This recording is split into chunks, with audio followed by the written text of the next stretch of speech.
昨早起，桃园的八地区一台客停车去弄到电火条，有人将影片抛上网络。有网友是讲，这支电火条的地基应该早就流失了。无人讲电火条应该要挖下内底，伊家己嘛捌无细力去弄到。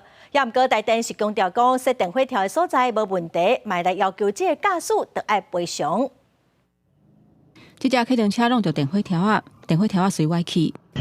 我容易中电线杆。警方获报后立即赶往现场处理，诚信司机无明显外伤，经对其实施酒测，酒测值为0，详细肇事原因尚待厘清。代志发生伫11透早，八地后庄街41巷，一个姓陈的客停车司机看到对向有车，想要让，所以先赶紧通过，想袂到煞弄到路边的电火条啊。后壁的车是看一个工具，伊甲影片抛去人面册，引起众人的讨论。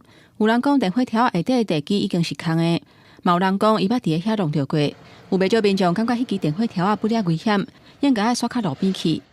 我们的电杆是贴着旁边的民宅在设置，而且在我们的道路的白线的之外，所以设置的地点并没有问题。那只是说，因为那边的道路狭小，那所以民众在开的时候确实要拜托，还是要小心。